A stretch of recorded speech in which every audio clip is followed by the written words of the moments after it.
If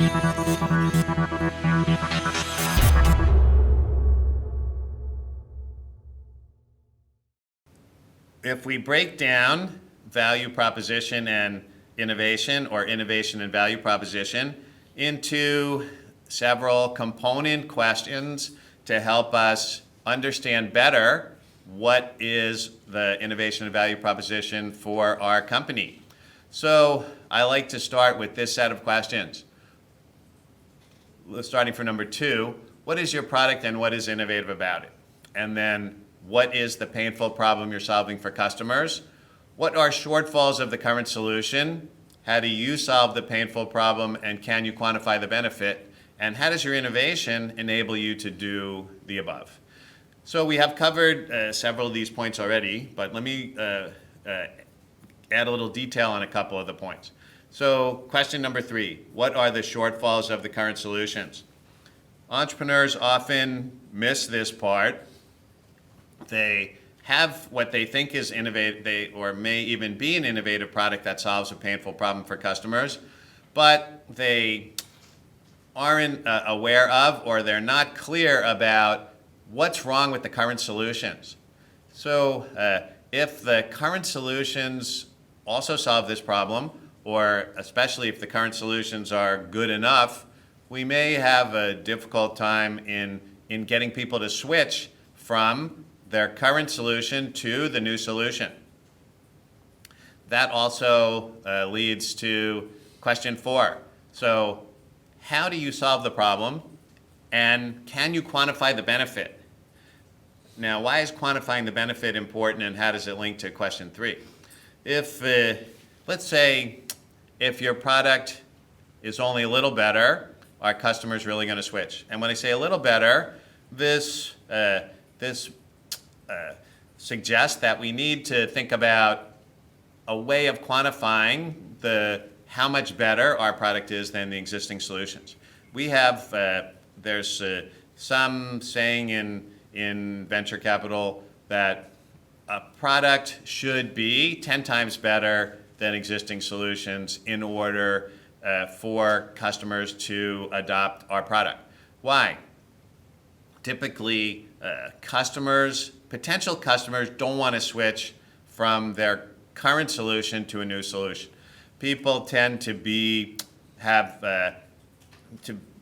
have a reluctance or inertia to switch to new products or solutions. So in order to overcome this reluctance or inertia, we need to provide customers with a product or solution that's much better than the one that they're currently using. So if you do a thought experiment and think about some product you're currently using, startup launches a better version of that product, which is somehow 10% better than your current solution. Are you really going to switch? Maybe not. However, if the startup's product is 10 times better than your current solution, you're definitely going to switch.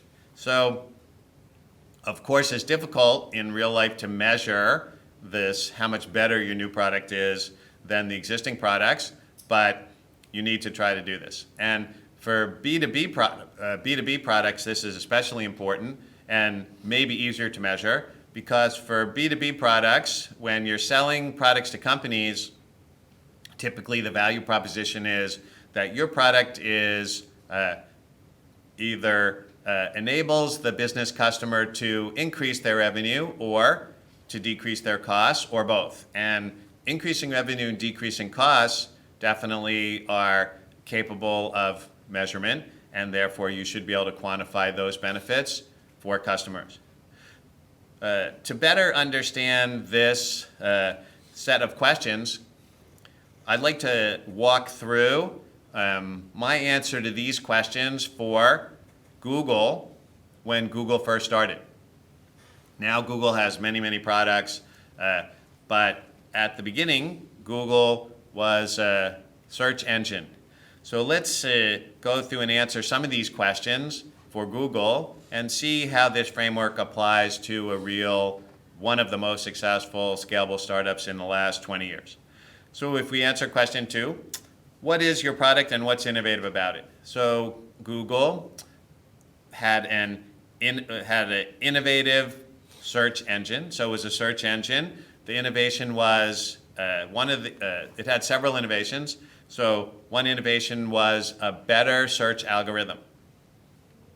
And another innovation was user experience. So better search algorithm is a technical innovation. Better customer experience. It had a clean user interface and it was easy to navigate. So we have a technological innovation and we have a customer experience innovation.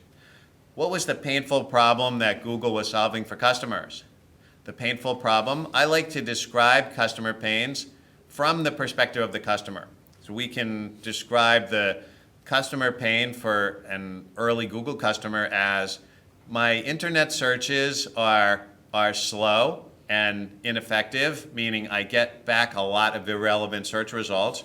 And also, some of the search engine I currently use is difficult to navigate. The page layout is confusing, and it's hard for me to find what I want to find. So those are also shortfalls of the current solution. And to the fourth question, so how do we solve this problem?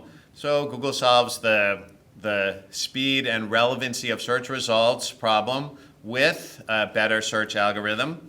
And they solve the user experience innovation with a very clean interface that just has a single search box and a button that you press to search. So can you quantify the benefit? Definitely we can quantify the search engine algorithm benefit, how much faster and more relevant the search results are. And we can quantify, not to the same degree, but it is pretty obvious how much easier the user experience is with a single search box and search button rather than the very cluttered and complex pages that some of the early search engines who were Google competitors had. So does this tell us the whole story of Google's value proposition innovation? No, because actually it is missing very important component. Value proposition is solving a painful problem for customers. But who are Google's customers? I have just described the value proposition that Google had for users of search engines, but that is only one of Google's customers.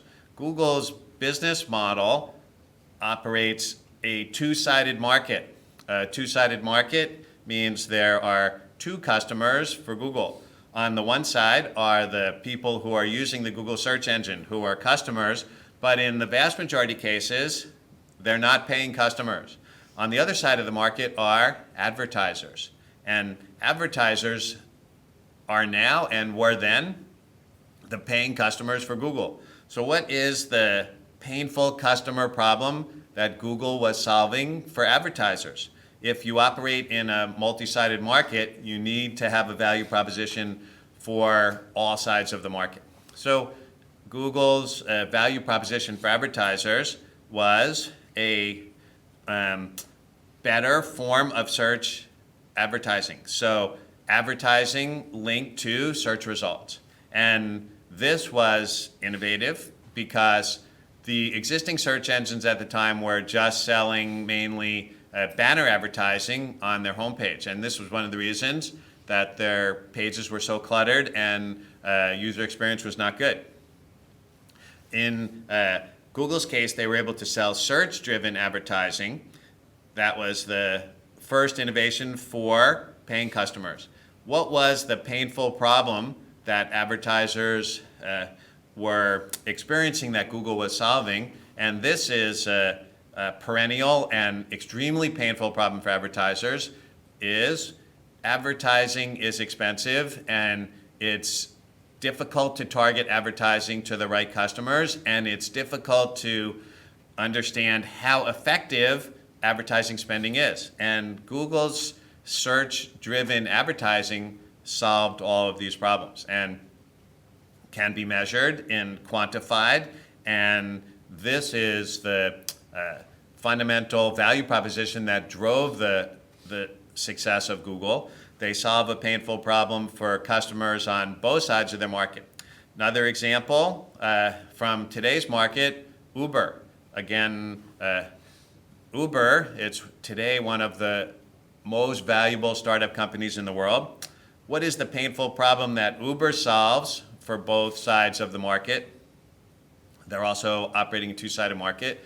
So for people who are riders in Uber, they solve the painful problem of it's difficult for me to find a cab or taxi or get transportation from one point to another when I want it.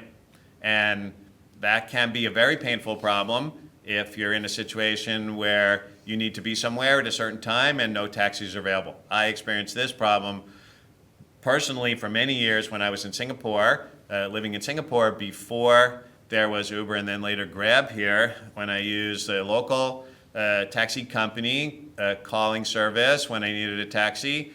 There were many times where I would call to get a taxi and wait 45 minutes for even a connection on the telephone call. And this was an extremely painful problem for me, especially when I needed to be somewhere. So as soon as Uber entered the market, I started using Uber, and later Uber exited the market and I continued to use Grab. So painful problem for riders. On the other side of the market for ride-sharing companies like Uber and Grab, we have drivers. What is the painful problem that drivers solve, that ride-sharing companies solve for drivers? This is a great painful problem to solve, which is I don't have enough money. What percentage of the population suffers from that problem? Probably 100%. When does that problem get solved? Never, because people always want more money. So by enabling drivers to make more money than they were making before they were driving for ride-sharing service, companies like Uber and Grab solve painful problems for both sides of their market.